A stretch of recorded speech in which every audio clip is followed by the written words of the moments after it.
Hi, it is story time. So before we start, I'll say, or maybe actually first, I'm gonna send out the at everyone on Discord and also Facebook. Um, okay, so before we start, um, I'm gonna be going into my experiences with growing up. And some of this is going to be kind of um, disturbing. And so keep that in mind. There's potentially triggering content. So if that is something you're worried about, maybe don't watch. And as I read it, let me know if you have any questions or whatever. So here we go. I'm going to just get into it. Okay, so just to be clear, this is about my life. So I'm not just reading some random thing. But I think I wrote it better than I could say it. So that's why I'm going to do it like this. Much of my recent creativity has been covertly centered around my conflicts with conformity and the way it plays into human behavior, particularly how it leads to my separation and subsequent suffering. Weird, a hair. While it isn't explicit, my motivation for such a focus is due to personal relevance. Occasionally, I wonder if my separation from groups of people emerges as a consequence of the ancestral poisoning of my genes or due to the training from the people around me or from life itself. This problem houses itself in the back of my mind, endlessly playing reruns of experiences from my life, keeping me observant of how generations of my family behave in socially self-destructive ways. Is it because of genetic destiny that I have become this way? Is it because of my family's actions leading me astray? The honest answer is a bit of both. Let's start with the environment. Which has more clear effects? Rather than growing up in some integrated, tight-knit family, I was framed as the enemy of my single-parent mother and her violent simp. Somehow my mother was the enemy of her own mother as well, suggesting that this pattern is generationally recursive. This muddies whether or not it is environmental or genetic. For the time being, I will show you the machine of the world that conditioned me to become me. My most up-to-date environmental hypothesis on explaining what I've become is that I was simply not trained to be loyal very well. I was trained to fight the authority in my life at a young age. The fight between my mother and her mother led my family to move out of a house we almost inherited from my mother's mother's mother, my great-grandmother. My great-grandmother developed Alzheimer's after we started living on a property that she owned. At the end of her life, the deed was granted to my regular grandmother. The rage that this created in my mother split the family apart. Okay, so there is a song for this part. Here we go. Hopefully, let me check. I actually can't hear it on my end, but let me turn it up. Okay, I think it can go like, maybe this loud. This might be okay. Okay, so let us continue. Leading up to this, I grew up fairly isolated. Just turn that down just a little bit. It looks like it's way too loud, to be honest. You can hear it. Okay, a little loud, yeah. Let me fix that. It looks visually like that's better. If it's not, let me know. Leading up to this, I grew up fairly isolated. My friends were all linked to my cousin, who also happened to be my best friend growing up. The times back then were magical. We had sleepovers and played video games, sleep depriving for days sometimes, to the point of madness and hallucination. Perhaps a bit extreme, but it was all for good fun. Once the drama intoxicated the family network, the system of human bonds began to crumble. In middle school, I was instructed to stop talking to my cousin, which really meant to stop talking to everyone I talked to. This led me into isolation, and I experienced madness in its truer form for the first time. My first psychotic experience occurred during this time. The sudden loss and the stress of the drama and of moving out of my childhood home drew my mind to the edge of my insanity. Walking through my middle school campus became a scary experience. I just knew that my peers could hear my thoughts. I developed protective psychological infrastructure. A firewall of curse words swarmed my conscious thoughts to prevent the acquisition of intel by my enemies. Religious delusions became feasible. My life would slowly bring me to prophetic power. Luckily, most of that faded during the transitionary summer leading into high school. What didn't fade was my lack of connection with either my mother or my peers. Loneliness was at the center of my social world. My imposed social isolation by my authoritarian mother meant I lacked the chance to develop closeness with others. Instead, my social world was focused on my bullies and characters of conflict. My loyalty to my mother progressively waned with time. All the while, I was unallowed to be loyal to my friends. Conformity was not a standard that I was held to. No longer did I have friends who would hurt me for being different. My mother was no conformist either. She colored her hair, decorated the house with absurdity and magic, and lived a very off-grid life all throughout her childhood. Since no pressure to conform held me back, I was free. Hey, it wasn't all bad. There wasn't really anyone to guide me to normality. There'll be more music soon, by the way. I thought that it was going to hold this over. I didn't practice this. So there wasn't really anyone to guide me to normality. The only police of my mind were those bullies, enemies, and strangers that my peer group consisted of. No one would tell me what to think or do. This allowed me to develop ideas that would normally be squashed by peers or my mother. While I still felt the pressure to be religious from my mother, I also developed delusions that I was going to become the Antichrist. Yes, I was fucking insane. Luckily, I knew I was insane, and I lied about it to those around me. Those delusions faded with the transitionary summer, and my religiousness ceased a few years later. This still showcases how freedom from conformity can spiral into freedom to madness. It was only my first taste of the effects of jarring shifts of social life contexts. So I'll be clear, because I've written about this a little bit. I think that kind of insanity is a little more complex than just having a sort of freedom. But I think that that's a major role.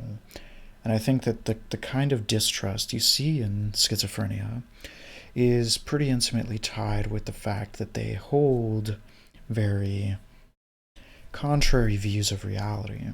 I think they're interconnected. So let's continue. During high school, I was able to meet new friends without the baggage that loyalty brings.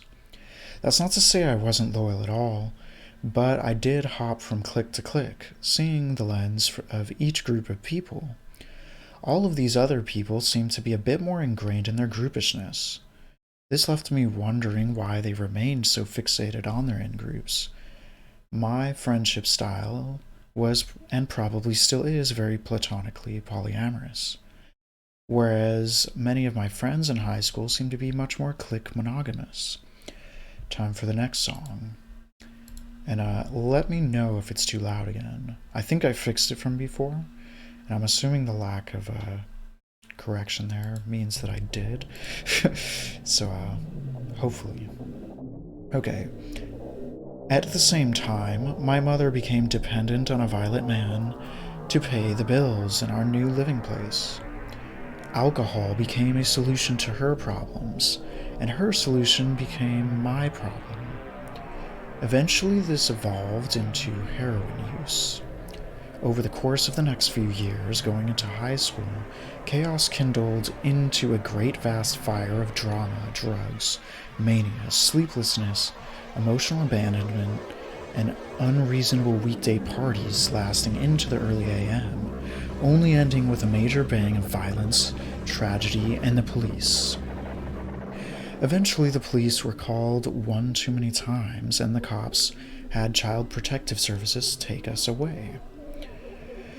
The next lesson in empathy and non loyalty began. Then, my siblings and I entered a state of parentlessness and foster care. During my imposed excommunication from my mother, I began to see more from the perspective that she could no longer police. From perspectives that she could no longer police, I could see more clearly that my grandmother was in a strange predicament with my mother. Both sides seemed evil to me, yet both sides seemed understandable too. My empathy was unbound by the pressures to conform to my mother or my grandmother's perspective. This allowed me to explore both. Similar to my group hopping in high school, I was now pushed into family hopping through foster care. This led to touring various cultures as my siblings and I were moved around to different families with different cultures. We got to see a Mexican family, a Peruvian family, and a black family. This turned out to be fascinating. The Peruvian family was as lax as one could be. They introduced us to fascinating new foods. Her son befriended me, and we had lengthy conversations, and I learned a lot about colloquial life in my generation. Their son also introduced me to hookah, which became the reason for our parting after my mother discovered this and got us removed. The Mexican family was weirdly authoritarian, kind, and traditional. They had a large family and another foster sibling who was a Nazi. And I mean literally. This family took our phones away and controlled my access to medications. I didn't spend much time with the black family, but my siblings did. I had already graduated high school and foster care at that point. They continued to enter and exit foster care as the waves of the legal system's control over my mother and her heroin fluctuated. Or her use of heroin fluctuated, up until the point that she died from an overdose on the day that my siblings were planned to reunite with her. These experiences seemed to prime me to develop an empathy for those who are different from me and also to keep my distance, perhaps unintentionally as a consequence of not playing into people's fears of others. Loyalty is valuable as a trait because it functions as protection. It safeguards us from betrayals. It also ensures that side-taking occurs in advantageous ways. Side-taking is something I was forced out of when I was hurled into foster care and all these various cliques in high school. I didn't have a side. To this day, I still do not resonate with the feeling of having a side. Seemingly paradoxically, I feel this facilitated my path to becoming vegan, which I put in quotes because I do not really look at it as a faction that I subscribe to. I do not align very well with the opinions of other vegans I've met. Such deviance has also allowed my curiosity for psychedelics to manifest. The lack of pressure to fit in with some side has gifted me with freedom to behave and think in ways that might otherwise be policed. Consider the stigma against vegans and drugs. These stigmas are forms of policing. We fear that our side will lose loyalty to us for not playing according to their rules. without a sense of alliance to any particular group for long periods of time. I developed coping strategies to deal with living outside of people's cults. No family cult, no peer cult, but instead I often drift and intimately befriend people in a solo manner. While that sounds nice and all, it has also been incredibly painful. It feels as if everything I touch socially catches fire. My heretical presence seems to dysregulate groups sometimes. I bring information that threatens group order. My aura seems to invite chaos. It has even made me wonder if I am a psychopath, except with empathy. My lack of side-taking sometimes makes both sides hate me. When people request or desire side-taking from me, it causes a dysphoria. It feels unethical of people to desire that of me. I see side-takers and polarizers as part of the problem with the state of society. There are too many differences between us all, and to be side-taking and forming a cohesive... there seems to be too many differences between us all to be side-taking and forming a cohesive, functional society. So this is all I can think of for today. So go off into the wilderness of minds that exists in society and learn to navigate those you oppose. It will hurt. They will hurt you unfairly, though it will be for the best in the end. We will all grow. And here's a nice picture. I guess also you can join the Patreon, which is unfortunately not linked on Twitch. So, yeah, but I guess that is it. If anyone's out there, you feel free to ask questions. And I don't know, I'm planning to actually write a book about these experiences. This is not really a summary of my life at all. There's a lot more crazy stuff than this. This is like just a super reduced version of what's happened to me between like 8th grade and like 10th grade. And even with that in mind, there's like crazy things happening. Like, I didn't describe any of the violence, obviously. I didn't describe what it was like going through a lot of that stuff. There's a lot of stories in there. So I've been working on a book for like a couple years with this, but honestly, it's really triggering. So I haven't gotten super far. I've gotten like, I don't know, kind of outlined a direction from like maybe like before elementary school to like college. I kind of like briefly wrote short passages about different stories I intend to bring up and use as kind of like a reminder of what to talk about in those sections or chapters, I guess.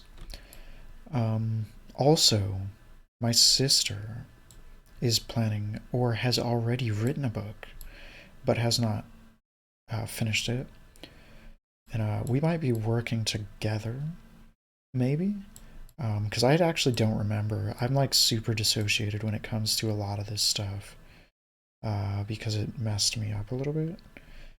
But she has seemed to write it down, but it's mostly from her perspective too, so it's going to be pretty different, I think, and probably involve things I didn't really even experience, maybe. And my story, originally I was going to go into like my childhood and also what got me interested in altered experiences and why I'm interested in psychology, which includes weird things like I set out to like try different chemicals that touch on every possible receptor you could imagine. Like, I was trying to like subjectively map out the receptors in my brain or something. And obviously her version of the book would not get into that. And that was actually a major focus of my book, but I kind of like framed it within like my psychotic experiences and like, but it still goes into like the traumas leading up to those. And um it was kind of be like an everything. I don't know, I think just my story is way different.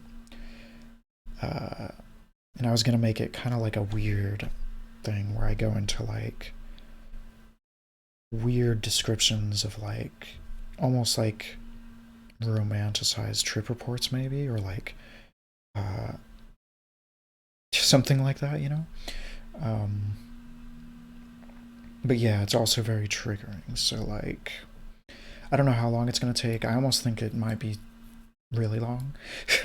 But the more that people want that, the more that I will do it.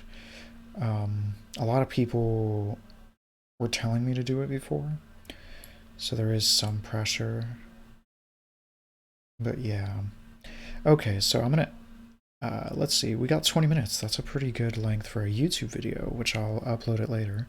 Um, so yeah, I hope this has been interesting, and maybe you'll get to know me a little better.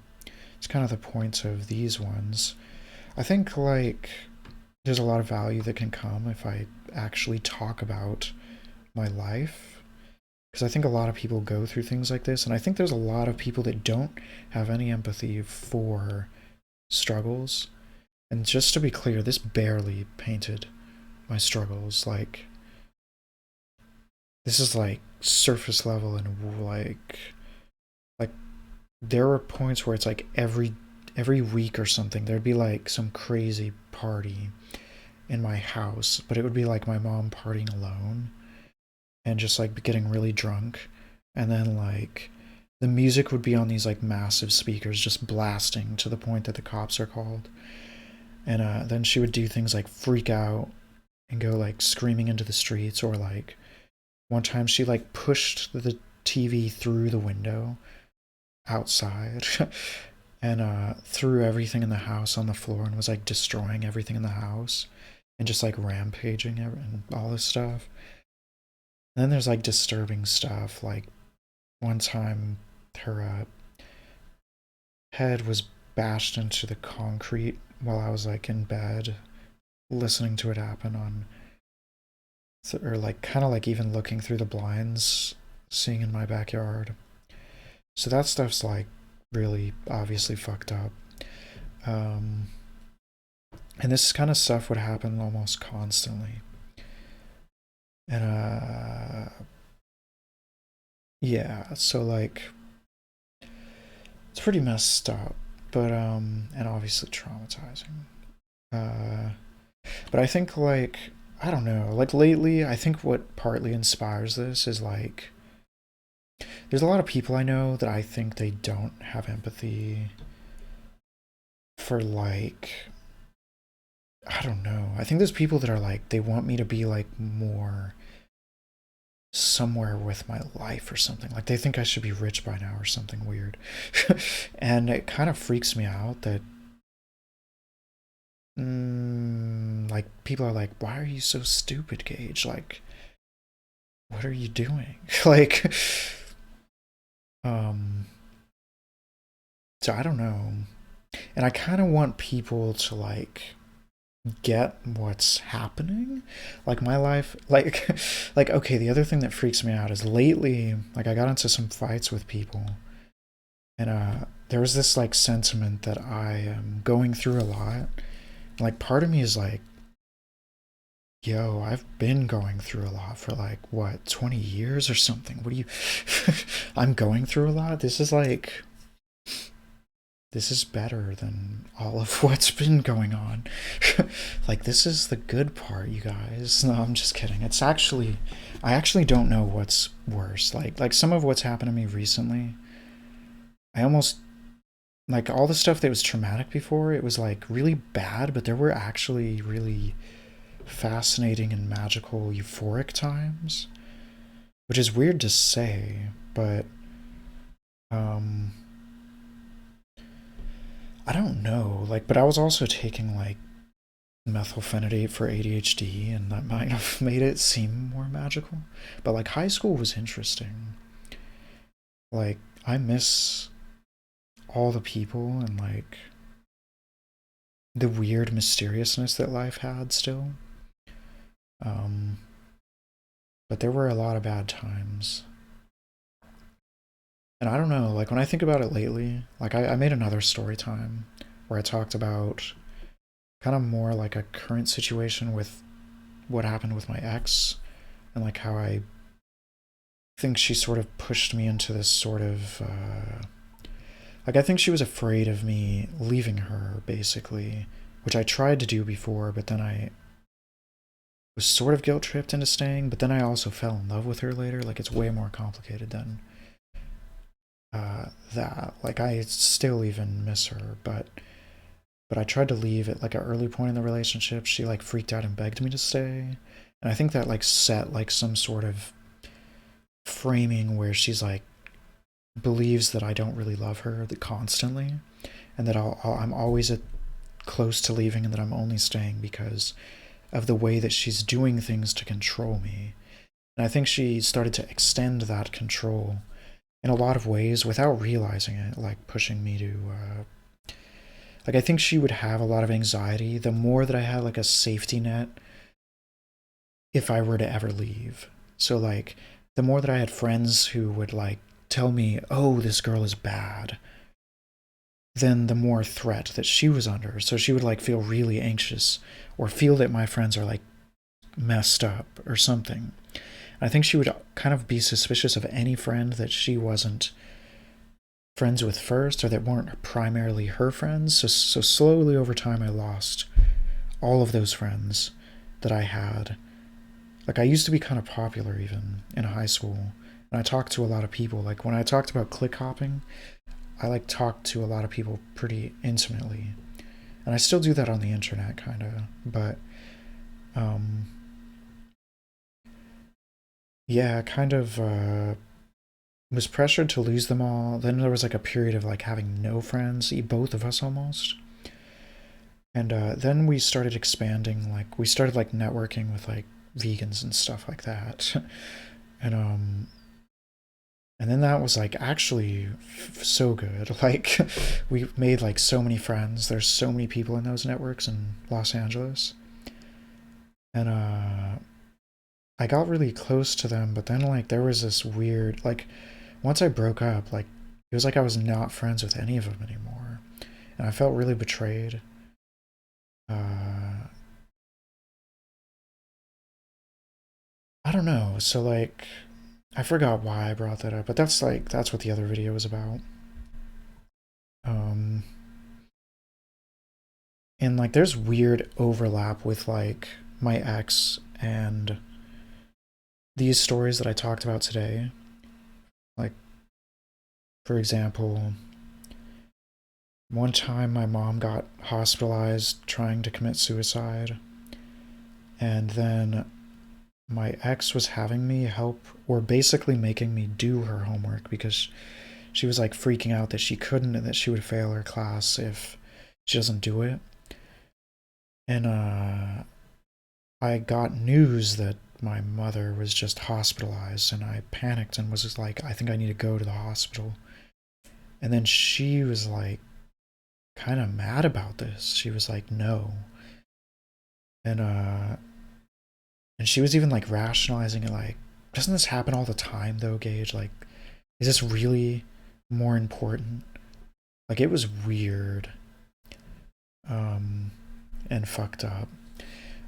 Like that was like a weird like scarring moment. And there was a lot of them. Like my ex was kind of bad, but I think she was naive more than anything. I think she like in that moment I think she was desperate because basically her parents would abuse her. I don't even want to say this. like but I mean I think that's normal. I think parents always basically will abuse their children if they don't pass classes. And that's how it works, but she's afraid of that whole thing. And her fear leads her to like have no empathy for me in that situation. or rationalize why she should care more about me doing her homework. And I don't know. It was weird. Okay, so I see in the chat, Lost Frequency, what's up? I read this a long time ago, but then I got carried away. Sounds like, so this is what Lost Frequency says. Sounds like those terrible traumas that you had to endure made you grow and introspect a lot. Yes, I think it's true. And that is kind of why I'm sharing them with other people. I think that you don't have to experience them. Although the fidelity of experiences is way more than my superficial, shallow stories. So, but I think, interestingly, the way that I think the way that I communicate the stories, they'll actually, I don't know, I think the way most outsiders will simplify them is being just purely horrible. But then I think the weird, like, magical feeling moments, those will be lost. Not just magical, but like some of it was really trippy. Like I would keep getting like psychotic, and like I would completely dissociate from reality to where like I would basically there was like a period where I think I was like sleeping over 12 hours a day and like using mirtazapine, which I wrote an article about how it's like a dream drug. And I'd basically just live in a world of dreams to escape reality. And that got really weird. I actually started to forget what was real. And like I would go to my friends and be like, do you remember that thing you said yesterday? And they're like, no, that never happened. I didn't see you yesterday. And other weird things would happen. Like I saw like a family portrait in my friend's house, and for a moment I was convinced that one of my family members was in the photo, but I just saw this as like this casual thing. Like it wasn't even peculiar. It was just like, oh, nice. And then later I'm like, why would I think that's okay? And there was like other times where I'd be like walking with my friends, chilling, and just start like dreaming. And I would keep walking, and then my friends would be like doing this in front of my face, and I'd be like, whoa, and snap out of the dream. It was really interesting and weird.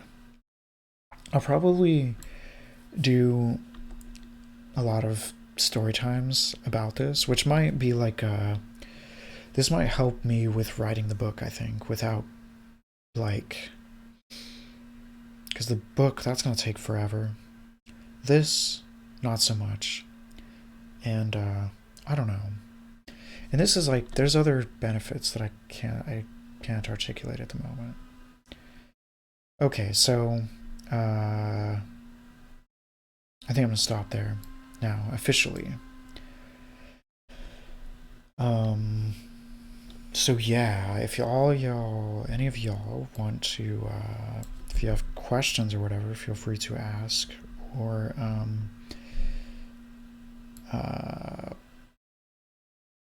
whatever else. Hit me up, I guess.